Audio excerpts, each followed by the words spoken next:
আরে ভাই, কোথায় যাচ্ছিস? হ্যাঁ দাদা, আমি তো রেডি হচ্ছি, একটা জবের ইন্টারভিউ দিতে যাবো। আরে এভাবে কতদিন অন্য কোম্পানিগুলোতে ইন্টারভিউ দিবি?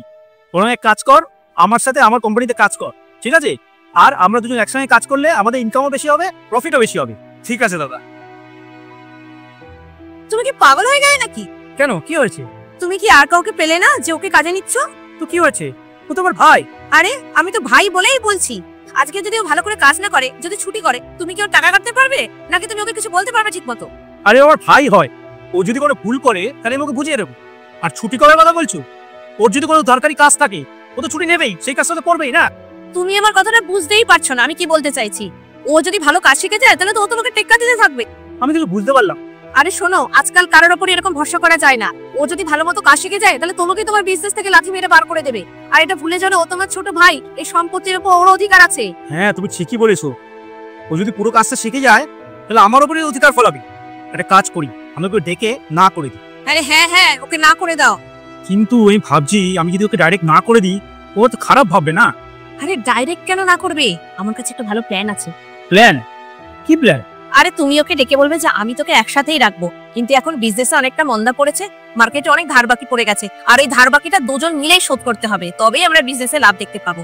হ্যাঁ ঠিকই বলেছো, এটা বললে ও শিওর না করে দেবে। এ ভাই শোন।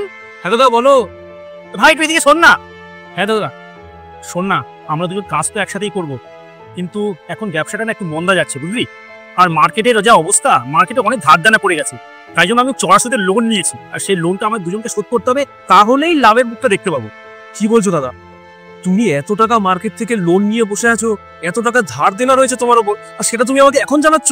না রে ভাই, আসলে প্রথমে ভেবেছিলাম আমি একাই সব শোধ করতে পারবো, কিন্তু দেখলাম মার্কেটে এত ধার দেনা হয়ে গেছে যে আমার একার পক্ষে শোধ করা সম্ভব নয়, তাই তোকে বললাম। দাদা তুমি টেনশন করো না, একটা কাজ করো, আমার ভাগের যে জমিটা সেটা তুমি বিক্রি করে দাও, তাহলে সেখান থেকে যে টাকাটা আসবে সেই টাকা দিয়ে তুমি তোমার ধার দেনাও শোধ করে দিতে পারবে, আর তারপর যেইটুকুনি টাকা বেঁচে থাকবে সেই টাকা দিয়ে আমরা আরামসে ব্যবসা করবো, অসুবিধা কিছু নেই।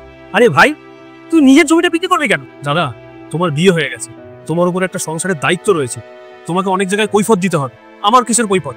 আমার জমি বিক্রি করে গেল, আমার অসুবিধা কিছু নেই। আর তারপরে দেখো, যদি একসাথে ব্যবসা করি, যখন মুনাফা হবে ওর থেকে, বা যখন অনেক লাভ হবে অনেক টাকা, তখন আমি আবার প্লট কিনে নেবো।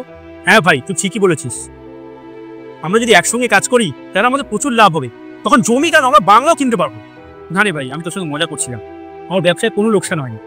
আর মানুষ যদি এরকম মহিলাদের কথা শুনে চলে না, তাহলে নিজের হাতে নিজের ভাগ্যটাকে শেষ করে দেয়। আর ছেলেরা যদি এরকম মহিলাদের কথা না শুনে চলে না, তাহলে যে কোনো কঠিন পরিস্থিতি থেকে বেরিয়ে আসতে পারে। আচ্ছা তুই কাল তো অফিসে আয়, তোর সঙ্গে কথা বলবো।